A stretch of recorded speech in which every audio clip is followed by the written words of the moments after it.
Hello, magandang araw po sa inyo. May gusto lamang po akong i-share sa inyo. Ito po ay tungkol sa mga nagtuturo ngayon na dalawa na lang daw po ang utos ng ating Panginoon Diyos.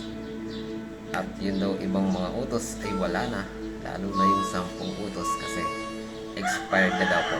Ang utos na lang daw po na dapat nating sundin ay yung pag-ibig sa Diyos at pag-ibig sa kapwa. So, mas maganda po na puntahan natin yung talata sa Biblia. Kung totoo ba na yun na lang talaga yung utos ng Diyos na dapat nating sundin. Magbabasa natin po ito sa Mateo 22 verse 37 at 39. So, ganito kasi yung nangyari. Mayroong nagtanong sa ating Panginoong Hesus na Fariseo na ano ba daw yung dakilang utos sa kautosan. Ang sabi po sa Mateo 22 verse 36 ay ganito: Guro, alin baga ang dakilang utos sa kautosan?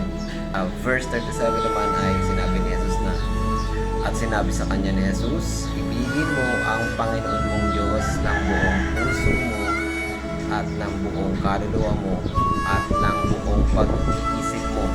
Ito ang dakila at pangunang utos. Sabi naman sa verse 39, at ang pangalawang katulad ay ito, ibigin mo ang iyong kapwa na gaya ng iyong sarili. So, ang conclusion ng iba, yun na lang daw yung utos na kailangan natin sundin at wala nang iba pa.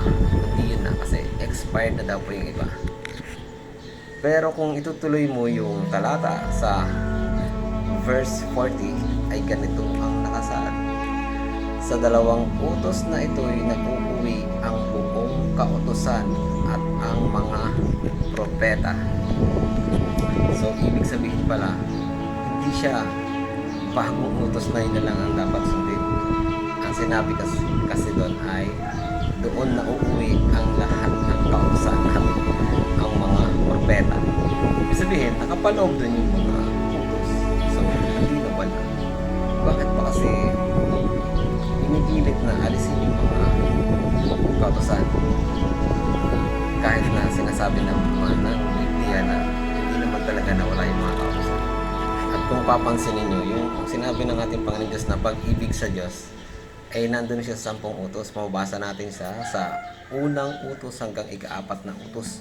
Yung huwag kang magkakaroon ng ibang Diyos, huwag kang gagawa ng Diyos-Diyosan, huwag mong babanggitin na pangalan Diyos sa walang kabuluhan, alalahanin mo ang araw ng Sabat upang ipangilin. Itong mga utos na ito ay para sa Diyos to. At saka yung sa pangalawa naman ay yung pag-ibig sa kapwa ay yung ika-5 hanggang ika-10 utos. Igalang mo ang iyong ama't ina, huwag kang papatay, huwag kang mangangalinya, huwag kang magnanakaw, huwag magsisinungaling laban sa kapwa, huwag mag-iimbot. Ito po ay utos para sa pagmamahal sa ating kapwa. So, malinaw po sa talata na hindi talaga nawala yung mga utos.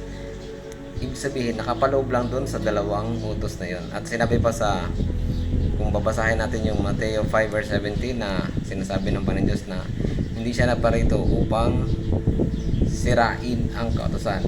Pumunta siya dito para ganapin ito. Sana po ay may natunan po kayo. God bless po sa atin lahat.